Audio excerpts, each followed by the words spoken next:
एक ही आरजू है कि इस खोपड़ी से कैसे मुक्ति हो जाए। आपकी शरण आया हूं।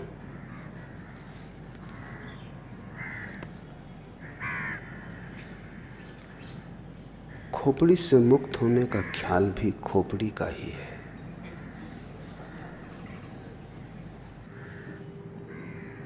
मुक्त होने की जब तक आकांक्षा है तब तक मुक्ति संभव नहीं, क्योंकि आकांक्षा मात्र ही, आकांक्षा की अभीप्सा मन का ही जाल और खेल है। मन संसार ही नहीं बनाता, मन मोक्ष भी बनाता है, और जिसने ये जान लिया वही मुक्त हो गया। साधारणतः ऐसा लगता है मन ने बनाया है संसार, तो हम मन से मुक्त हो जाएं तो मुक्त हो जाएंगे। वही भूल हो गई। वही मन ने फिर धोखा दिया, फिर मन ने चाल चली, फिर मन ने जाल फेंका, फिर तुम उलझे, फिर नया संसार बना। मोक्ष भी संसार बन जाता है। संसार का अर्थ क्या है? जो उलझा ले। संसार का अर्थ क्या है? जो अपेक्षा बन जाए, वासना बन जाए। संसार का अर्थ क्या है? जो तुम्हारा भविष्य बन जाए। जिसके सहारे और जिसके आश्रय और जिसकी आशा में तुम जीने लगो, वही संसार है। दुकान पर बैठे हो, इससे संसार में हो। मंदिर में बैठ जाओगे, संसार के बाहर हो जाओगे। इतनी सस्ती बातों में मत पड़ जाना। काश इतना आसान होता, तब तो कुछ उलझन न थी। दुकान में संसार नहीं है, और न मंदिर में संसार से मुक्ति है। अपेक्षा में, आकांक्षा में, आशा में संसार है, सपने में संसार है। तो तुम मोक्ष का सपना देखो तो भी संसार में हो। संसार के बाहर वही है जो अभी और यहीं है। लेकिन इसका तो अर्थ यह हुआ कि मोक्ष की आकांक्षा भी छोड़ देनी पड़ेगी, अन्यथा मोक्ष के बहाने भी, मोक्ष की वासना से भी तुम नए नए संसार बनाते चले जाओगे। समझना काफी है, छूटना नहीं है। छूटना किससे? किसी ने बांधा होता तो छूटते, किसी ने बांधा भी नहीं। बंधन कहां है? बंधन से छूटने की जल्दी मत करो, क्योंकि यह भी हो सकता है बंधन हो ही ना, तब तुम छूटने की कोशिश से बंध जाओगे। और अगर बंधन नहीं है तो छूटोगे कैसे? बंधन से छूटने की कोशिश मत करो, बंधन को जानने की कोशिश करो कि बंधन कहां है। पूछो, जिज्ञासा करो, वासना मत करो। विपरीत की वासना भी वासना है। तुम कुएं से बचते हो, खाई में गिर जाते हो। इससे क्या फर्क पड़ेगा कि तुमने गिरने का ढंग बदल लिया? तुम बाएं गिरे कि दाएं गिरे, इससे क्या भेद पड़ता है? जिज्ञासा करो कि बंधन कहां है, बंधन क्या है। बंधन को भर आंख देखो। इसी को बुद्ध ध्यान कहते हैं, अप्रमाद कहते हैं, कि बंधन को भरी आंख से देखो। तुम्हारे देखने देखने में तुम पाओगे बंधन पिघला, बंधन गया, क्योंकि बंधन तुम्हारी मूर्छा है। अगर तुम जाग के देखोगे कैसे टिकेगा? बंधन वस्तुतः होता तो मुक्ति का कोई उपाय न था। बंधन केवल ख्याल है, बात में से बात निकल आई है, कहीं कुछ है नहीं। एक युवक भिक्षु नागार्जुन के पास आया और उसने कहा कि मुझे मुक्त होना है, और उसने कहा कि जीवन लगा देने की मेरी तैयारी है, मैं मरने को तैयार हूं, लेकिन मुक्ति मुझे चाहिए। कोई भी कीमत हो चुकाने को राजी हूं। अपनी तरफ से तो वो बड़ी समझदारी की बातें कह रहा था। चिन्मय ने भी यही पूछा है आगे प्रश्न में, सरफरोशी की तमन्ना अब हमारे दिल में है, देखना है जोर कितना बाजुए कातिल में है।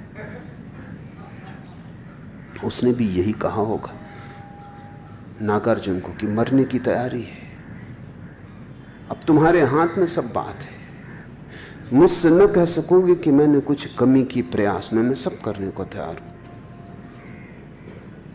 अपनी तरफ से वो ईमानदार था, उसकी ईमानदारी पे शक भी क्या करे। मरने को तैयार था, और क्या आदमी से मांग सकते हो। लेकिन ईमानदारी कितनी ही हो भ्रांत थी। नागार्जुन ने कहा ठहर, एक छोटा सा प्रयोग कर, फिर अभी इतनी जल्दी नहीं मरने मारने की, ये भाषा ही ना समझेगी, यहां मरना मारना कैसा। तो एक 3 दिन छोटा सा प्रयोग कर, फिर देखेंगे। और उससे कहा कि तू चला जा सामने की गुफा में, अंदर बैठ जा और एक ही बात पर चित्त को एकाग्र कर कि तू एक भैंस हो गया है। भैंस सामने खड़ी थी, इसलिए नागार्जुन को ख्याल आ गया कि तू एक भैंस हो गया है, सामने भैंस खड़ी है। उस युवक ने कहा, जरा चिंतित हो गए कि इससे मुक्ति का क्या संबंध। नागार्जुन ने कहा, वो हम 3 दिन बाद सोचेंगे, बस तू 3 दिन बिना खाए पिए बिना सोए एक ही बात सोचता रहे कि तू भैंस हो गया। 3 दिन बाद मैं हाजिर हो जाऊंगा तेरे। अगर तू इसमें सफल हो गया तो मुक्ति बिल्कुल आसान है, फिर मरने की कोई जरूरत नहीं। उस युवक ने सब दांव पे लगा दिया। वो 3 दिन न भोजन किया न सोया। 3 दिन अहिर्निश उसने एक ही बात सोची कि मैं भैंस हूं। अब 3 दिन अगर कोई सोचता रहे भैंस है, वो भैंस हो गया। हो गया नहीं कि हो गया, उसे प्रतीत होने लगा कि हो गया। एक प्रतीति पैदा हुई, एक भ्रम जाल खड़ा हुआ। जब तीसरे दिन सुबह उसने आंख खोल के देखा तो वो घबराया। वो भैंस हो गया था। और भी घबराया क्योंकि अब बाहर कैसे निकलेगा। गुफा का द्वार छोटा था, आए तब तो आदमी थे, भैंस थे, उसके बड़े सींग थे। उसने कोशिश भी की तो सींग अटक गए। चिल्लाना चाहा तो आवाज तो ना निकली, भैंस का स्वर निकला।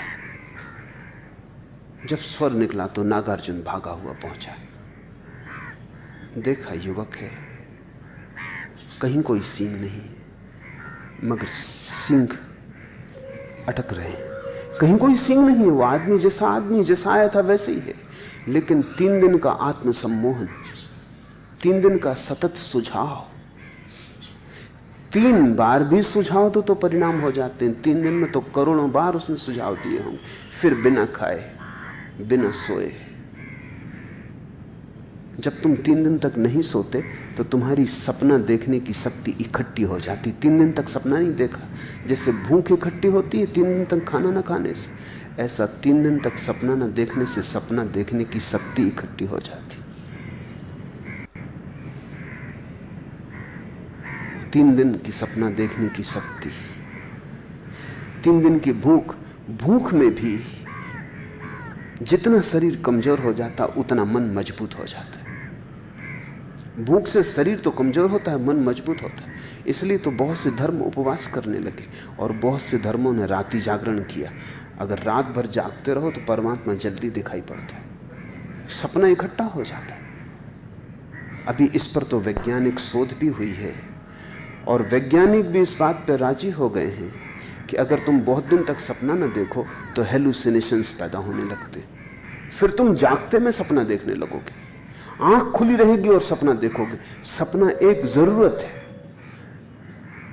सपना तुम्हारे मन का निकास है, रेचन है। 3 दिन तक जागता रहा, सपने की शक्ति इकट्ठी हो गई। 3 दिन भूखा रहा, शरीर कमजोर हो गया। ये तुमने कभी ख्याल किया, बुखार में जब शरीर कमजोर हो जाए तो तुम ऐसी कल्पनाएं देखने लगते हो जो तुम स्वस्थ हालत में कभी ना देखोगे। खाट उड़ी जा रही, तुम जानते हो कि कहीं उड़ी नहीं जा रही, अपनी खाट पे लेटे हो, मगर शक होने लगता है क्या गया है तुम्हें। शरीर कमजोर है। जब शरीर स्वस्थ होता है तो मन पर नियंत्रण रखता है, जब शरीर कमजोर हो जाता है तो मन बिल्कुल मुक्त हो जाता है।